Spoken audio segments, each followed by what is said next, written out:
നമസ്കാരം. നമുക്കിന്ന് പുതിയൊരു വിഷയവുമായിട്ട് ചർച്ച ചെയ്യാം. ചിലരെങ്കിലും ഇഗ്നോർ ചെയ്യുന്ന അല്ലെങ്കിൽ ചിലരെങ്കിലും അത് ശ്രദ്ധിക്കാതെ പോകുന്ന ഒരു വിഷയത്തെക്കുറിച്ച് നമുക്ക് ചർച്ച ചെയ്യാം. ഇപ്പോൾ ഈ വീഡിയോ കണ്ടുകൊണ്ടിരിക്കുന്ന പലരെങ്കിലും എപ്പോഴെങ്കിലുമൊക്കെ ഒരു അബ്ഡോമിനൽ സ്കാൻ എടുത്തിരിക്കാം, അല്ലെങ്കിൽ നമ്മുടെ ലിവറുമായിട്ട് ബന്ധപ്പെട്ട എന്തെങ്കിലും ടെസ്റ്റുകൾ ചെയ്തിരിക്കുന്നവരായിരിക്കാം അല്ലേ. അപ്പോൾ ഈ അബ്ഡോമിനൽ സ്കാൻ എടുക്കുമ്പോൾ അല്ലെങ്കിൽ എന്തെങ്കിലും ഒരു ആവശ്യവുമായിട്ട് നമുക്ക് ഒരു അബ്ഡോമിനൽ സ്കാൻ എടുക്കേണ്ടി വരുമ്പോൾ നമ്മൾ ചിലപ്പോഴെങ്കിലും ഇഗ്നോർ ചെയ്യുന്ന ഒരു കാര്യമാണ് ഫസ്റ്റ് ഗ്രേഡ് ഫാറ്റി ലിവർ എന്ന് പറയുന്ന ഒരു ഘടകം.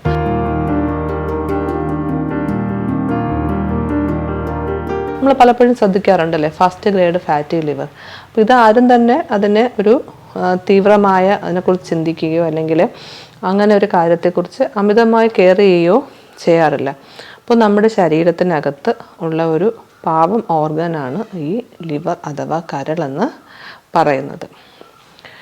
അപ്പോൾ കരളിനെക്കുറിച്ച് പറയുമ്പോൾ നമ്മുടെ കരൾ ഒരുപാട് ജോലി ചെയ്യുന്നുണ്ട് നമ്മുടെ ശരീരത്തിന് വേണ്ടിയിട്ട്. നമ്മുടെ ശരീരത്തിൻ്റെ നമ്മൾ കഴിക്കുന്ന ഒരുപാട് വസ്തുക്കളെ അത് ഡിവൈഡ് ചെയ്ത് നമ്മുടെ ശരീരത്തിന് ആവശ്യമുള്ളവയിലേക്ക് മാറ്റുകയും ആവശ്യമില്ലാത്തവ ശരീരത്തിൽ നിന്ന് പുറന്തള്ളപ്പെടാൻ സഹായിക്കുകയും അതുപോലെ തന്നെ നമ്മൾ കഴിക്കുന്ന മരുന്നിനെ വിഘടിപ്പിച്ചെടുക്കാനും ഒക്കെ നമ്മുടെ കരൾ ഒരുപാട് ജോലികൾ ചെയ്യുന്നുണ്ട്. അപ്പോൾ നമ്മുടെ ഒരു ഇതിൽ പറഞ്ഞാൽ ഒരു പാവപ്പെട്ട ഒരു പാവം ആർക്കും ഉപദ്രവമില്ലാത്ത ഒരു ഓർഗനാണ് അത്. ഇതിന് വേറൊരു പ്രത്യേകത കൂടിയുണ്ട്. റീജനറേറ്റീവ് കപ്പാസിറ്റി, അതായത് പുനർജീവികരണം. അതായത് ചെറിയ ഒരു പോർഷൻ എങ്കിലും നമ്മുടെ ശരീരത്തിൽ ബാക്കിയുണ്ടെങ്കിൽ അത് സ്വയം വികസിച്ച് പൂർണ്ണ രൂപമുള്ള ഒരു കരളായിട്ട് മാറി വരാനായിട്ട് കഴിയുന്ന ഏക ഓർഗൻ. നമ്മൾ അതിൻ്റെ ഭാഗങ്ങൾ മുറിച്ചു മാറ്റിയാലും അത് സ്വയം ബാക്കി പുനർജീവിച്ച് പുതിയ ഒരു ഓർഗനായിട്ട് മാറാനുള്ള കഴിവുള്ള ഒരു ശരീരഭാഗമാണ് കരൾ. അതായത് റീജനറേറ്റീവ് കപ്പാസിറ്റി ഉള്ള ഒരു ശരീരഭാഗം. ഇത്രയുമൊക്കെ നമുക്ക് ഉപയോഗം ചെയ്യുന്ന ഇത്രയുമൊക്കെ, അതായത് ചെറിയൊരു ഭാഗം ഉണ്ടെങ്കിൽ പോലും നമ്മുടെ ശരീരത്തിൽ അത് തിരിച്ച് വളർന്നു വരാൻ പോലും പറ്റുന്ന ഒരു ഓർഗനെ അല്പം പോലും ബാക്കി വയ്ക്കാണ്ട് നശിപ്പിക്കുന്ന ഒരു ശീലം പലരിലുമുണ്ട് അല്ലേ. അതാണ് കരൾ രോഗങ്ങൾ അല്ലെങ്കിൽ ലിവർ സിറോസിസുമായിട്ട് ബന്ധപ്പെട്ട് വരുന്ന അസുഖങ്ങൾ. അപ്പോൾ നമ്മുടെ കരളിന് അമിതമായ ഭാരം വരുമ്പോൾ, ഇനി ഇതിനോടൊപ്പം തന്നെ നമ്മൾ ഉപയോഗിക്കുന്ന ശരീരത്തിന് ഹാനികരമായ വസ്തുക്കളുടെ അമിതമായ ഉപയോഗം വരുമ്പോഴും ഈ പാവപ്പെട്ട കരളിന് ഒരുപാട് ബുദ്ധിമുട്ടുകൾ അനുഭവിക്കേണ്ടതായിട്ട് വരുന്നു. അപ്പോൾ കരളിനെ നമ്മൾ ശ്രദ്ധിക്കുക. ഇപ്പോൾ നമ്മൾ കണ്ടുവരുന്നതാണ് നോൺ ആൽക്കഹോളിക് ലിവർ ഡിസീസസ്, അതായത് ആൽക്കഹോൾ മദ്യപാനം ഇല്ലാതെ തന്നെ ശരീരത്തെ ബാധിക്കുന്ന അല്ലെങ്കിൽ കരളിനെ ബാധിക്കുന്ന അസുഖങ്ങൾ. അപ്പോൾ പലരും ഈ ലിവർ ഡിസീസ് അല്ലെങ്കിൽ കരൾ രോഗം എന്ന് കേൾക്കുമ്പോൾ തന്നെ പറയുന്ന ഒരു കാര്യമാണ് മദ്യപാനമാണ് കരൾ രോഗത്തിൻ്റെ പ്രധാന കാരണമെന്ന് പറയാറുണ്ട് അല്ലേ. എന്നിരുന്നാൽ ഇപ്പോൾ മദ്യപിക്കാത്ത ആൾക്കാരിലും സ്ത്രീകളിലും കരൾ രോഗങ്ങൾ കണ്ടുവരുന്നു. അപ്പോൾ അതിന് കാരണം നമ്മുടെ ഭക്ഷണ രീതിയാണ്. നാം പുറത്തുനിന്ന് കഴിക്കുന്ന അമിതമായ ജങ്ക് ഫുഡ്സിൻ്റെയും അതുപോലെ തന്നെ ബേക്കേഴ്സിൻ്റെയും അതുപോലെ ഫാസ്റ്റ് ഫുഡ്സിൻ്റെയും ഒക്കെ അമിതമായ ഉപയോഗമാകാം നമുക്ക് ഈ ഒരു കണ്ടീഷനിലേക്ക് നയിക്കുന്നത്. അതായത് നോൺ ആൽക്കഹോളിക് ലിവർ ഡിസീസ് എന്ന് പറയുന്ന ആ ഒരു അസുഖത്തിലേക്ക് നമ്മെ നയിക്കുന്നത്. അതിൻ്റെ ആദ്യഘട്ടം എന്നോണം നമുക്ക് വയറുവേദനയും മറ്റുമായി നമ്മൾ ഹോസ്പിറ്റലിൽ പോകുമ്പോൾ നമുക്ക് സ്കാനിങ് റിപ്പോർട്ടിൽ വരുന്ന ഫസ്റ്റ് ഗ്രേഡ് ഫാറ്റി ലിവർ എല്ലാവരും ഇഗ്നോർ ചെയ്യുന്ന ആ ഒരു കണ്ടീഷൻ, അതിനെ ഇഗ്നോർ ചെയ്യാതിരിക്കുക. ഫസ്റ്റ് ഗ്രേഡ് ഫാറ്റി ലിവർ എന്ന് പറയുന്ന ഒരു പ്രശ്നം കണ്ടു കഴിഞ്ഞാൽ തന്നെ നമ്മൾ മനസ്സിലാക്കേണ്ടത് നമ്മളുടെ കരളിനോട് നമ്മൾ എന്തൊക്കെയോ തെറ്റുകൾ ചെയ്യുന്നു. നമ്മൾ സാധാരണ സ്നേഹമുള്ളവരെ വിളിക്കുന്നത് എൻ്റെ കരളേ എന്നല്ലേ അല്ലേ. അപ്പോൾ എൻ്റെ കരളെ എന്ന് വിളിക്കുന്ന അത്രയും സ്നേഹത്തോടു കൂടി വിളിക്കുന്ന ആ ഒരു ഭാഗത്തോട് നമ്മൾ എന്തൊക്കെയോ തെറ്റ് ചെയ്യുമ്പോഴാണ് അതിനെന്തെങ്കിലുമൊക്കെ പ്രശ്നങ്ങൾ ഉണ്ടാകുന്നത്. അപ്പോൾ അതിനെ സംരക്ഷിക്കേണ്ടത് നമ്മളുടെ ആവശ്യമാണ്. അപ്പോൾ അതിനു വേണ്ടി നാം ചെയ്യേണ്ട കാര്യങ്ങൾ ഒന്നൊന്നായിട്ട് നമുക്ക് പറയാം.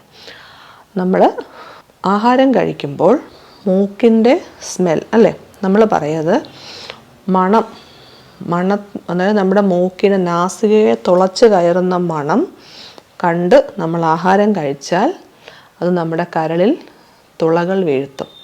അപ്പോൾ അത് വേണ്ട. നമ്മൾ കഴിക്കുന്ന ആഹാരം കണ്ണുകൊണ്ടാവരുത്, മൂക്കുകൊണ്ടാവരുത്, നാവ് കൊണ്ടാവരുത്. നാവിന് അമിതമായ രുചി വന്നാലും അല്ലേ, കണ്ണുകൾക്ക് അമിതമായ ഒരു കാണുമ്പോൾ കൊള്ളാമെന്ന് തോന്നി നമ്മൾ കഴിച്ചാലും, അമിതമായ മണം കൊണ്ട് കഴിച്ചാലും ഇതൊന്നും ശരീരത്തിന് ഗുണകരമാകണമെന്ന് ഇല്ല.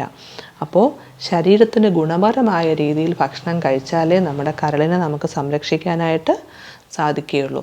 അമിതമായ കൊഴുപ്പടങ്ങിയവ നമ്മൾ കഴിക്കുമ്പോൾ ശ്രദ്ധിക്കേണ്ട കാര്യം. പിന്നെ അമിതമായ അതായത് അജിനോമോട്ടോയും അല്ലെങ്കിൽ മറ്റ് കെമിക്കൽസ് അടങ്ങിയ, നിറങ്ങളടങ്ങിയ ഭക്ഷ്യവസ്തുക്കളുടെ ഉപയോഗം. പിന്നെ നമ്മൾ കഴിക്കുന്ന പാക്കറ്റായിട്ട് വരുന്ന പല വസ്തുക്കൾ, പാക്കറ്റിൽ അടച്ച് വരുന്ന പല വസ്തുക്കൾ, അതുപോലെ തന്നെ പാക്കറ്റിലായി വരുന്ന പല ജ്യൂസസ്, ഇതിനെല്ലാം ഉള്ള സോഡിയം കണ്ടന്റ് എല്ലാം ചീത്തയാണ് എന്ന് പറയുന്നില്ല, ഉപയോഗിക്കാൻ പാടില്ല എന്നും പറയുന്നില്ല. അമിതമായ ഉപയോഗം, ആ വാക്ക് പ്രത്യേകം ഞാൻ സ്ട്രെസ് ചെയ്യുന്നുണ്ട്. അമിതമായ ഉപയോഗം. രാവിലെ മുതൽ ഉറക്കമെണീക്കുന്നത് മുതൽ ഉറങ്ങുന്നത് വരെ നമ്മൾ ഈ പറയുന്ന ഐറ്റംസിൽ എന്തെങ്കിലുമൊക്കെ മാറി ഒരു ദിവസം ഒരു 10 ഐറ്റമെങ്കിലും കഴിക്കുകയാണെന്ന് വിചാരിക്കുക. അത് അമിതമായ ഉപയോഗം തന്നെയല്ലേ? അപ്പോൾ അമിതമായ ഉപയോഗമാണ് എല്ലാത്തിനും പ്രശ്നമായിട്ട് വരുന്നത്. ഇനി രാത്രികാലങ്ങളിൽ അമിതമായ ഭക്ഷണം, പകല് ഭക്ഷണം കഴിക്കാതെ, നമ്മൾ പല എപ്പിസോഡുകളിലും പറഞ്ഞു പോയതുകൊണ്ടാണ് നമ്മൾ വീണ്ടും സ്ട്രെസ് ചെയ്ത് പറയാത്തത്. നമ്മൾ പകലെല്ലാം പഴയതുപോലെ തന്നെ പകലൊന്നും ഭക്ഷണം കഴിക്കാണ്ട് രാത്രിയാകുമ്പോൾ നമുക്ക് സമയം കിട്ടും, നമ്മൾ ഭംഗിയായി കഴിക്കുക. അതായത് മൈദ കണ്ടന്റ് അടങ്ങിയത്, കൊഴുപ്പടങ്ങിയത്, പിന്നെ നോൺ വെജസിലാണെങ്കിൽ അമിതമായ ട്രാൻസ് ഫാറ്റ് അടങ്ങിയത്, ഇങ്ങനെയുള്ള ഭക്ഷണങ്ങൾ നമ്മൾ അമിതമായി കഴിക്കുന്നു. അപ്പോൾ ഇതെല്ലാം തന്നെ നമ്മുടെ കരളിന് പ്രശ്നമുണ്ടാക്കുന്നു. അപ്പോൾ മധുരം, കൊഴുപ്പ്, എന്ത് സാധനമായാലും അമിതമാകരുത്. അമിതമായാൽ അത് പ്രശ്നമാണ്. വ്യായാമം അനിവാര്യമായ ഒരു ഘടകമാണ്. തുടർന്ന് വന്ന കഴിഞ്ഞ എപ്പിസോഡുകളെല്ലാം നമ്മൾ പറയുന്ന കാര്യം വ്യായാമം വളരെ അത്യാവശ്യമായ ഘടകമാണ്. ഇനി നമുക്കറിയാം പലരിലും ഉള്ള ഒരു പ്രശ്നം, ശരീരം BMI നോക്കാറുണ്ട്. എല്ലാവരും വെയിറ്റ് നോക്കുന്നത് BMI നോക്കിയിട്ടാണ്. BMI 18-നും 24-നും ഇടയിലാണെങ്കിൽ ഓക്കെ, നമ്മൾ ഫിറ്റാണെന്ന് നമ്മൾ സ്വയം അങ്ങ് തീരുമാനിക്കാൻ വരട്ടെ. BMI നോർമൽ ആണെങ്കിൽ പോലും നമ്മൾക്ക് അബ്ഡോമിനൽ ഒബിസിറ്റി ഉണ്ടെങ്കിൽ അത് നമ്മൾ ശ്രദ്ധിക്കേണ്ടതായ ഒരു കാര്യമാണ്. അപ്പം BMI ഓക്കെ ആകുന്നത് കൊണ്ട് ഹെൽത്തി ആവണമെന്നില്ല. അബ്ഡോമിനൽ ഒബിസിറ്റി ഇല്ലാണ്ട് BMI ഓക്കെ ആയാൽ ഓക്കെ, അബ്ഡോമിനൽ ഒബിസിറ്റി ഉണ്ടെങ്കിൽ BMI ഓക്കെ ആയിട്ട് കാര്യമില്ല. അപ്പം BMI മാത്രം നോക്കണ്ട, നമുക്ക് അബ്ഡോമിനൽ ഒബിസിറ്റി ഉണ്ടോ എന്ന് നോക്കുക.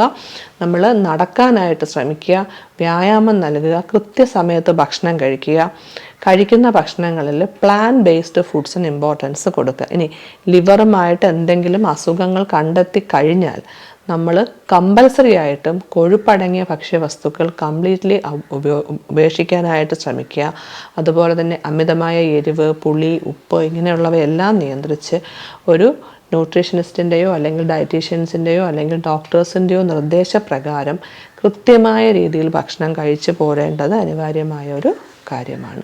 മെഡിസിൻസിനോടൊപ്പം ഭക്ഷണവും നിയന്ത്രിച്ചാൽ മാത്രമേ നമുക്ക് ലിവർ ഡിസീസിൽ നിന്നും സംരക്ഷണം ലഭിക്കുകയുള്ളൂ.